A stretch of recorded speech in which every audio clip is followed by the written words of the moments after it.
L'Incasòl forma part del grup de treball sobre ús sostenible del sòl i solucions basades en la natura constituït en el marc de l'Agenda Urbana Europea.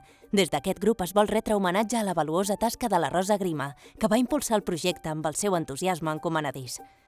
Moltes gràcies per tot, Rosa.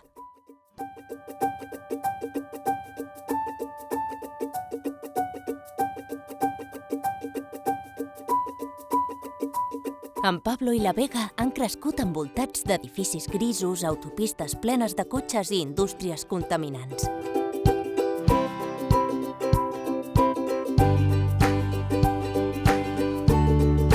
Com que són intrèpids i molt observadors, en Pablo i la Vega juguen a imaginar una ciutat completament diferent.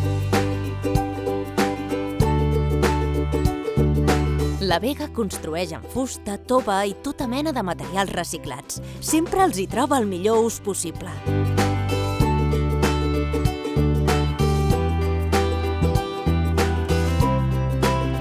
En Pablo fa trencaclosques per ampliar les voreres, per deixar més espai per caminar, anar amb bici i jugar, deixant que la pluja s'escoli entre les peces.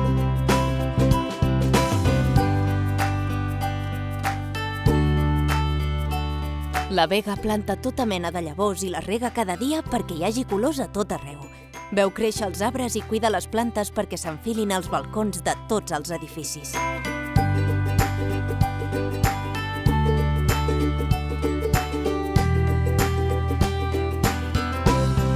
En Pablo i la Vega aprenen a tenir cura de l'hort i cultiven les verdures i les hortalisses que necessiten per alimentar-se bé i créixer forts. Cada dia veuen com els insectes i els ocells sobrevolen els seus conreus.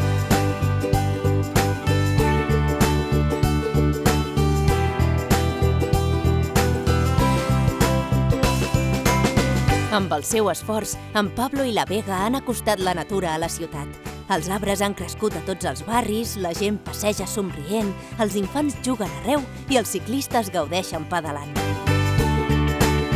De mica en mica, la ciutat que imaginaven ha esdevingut una realitat.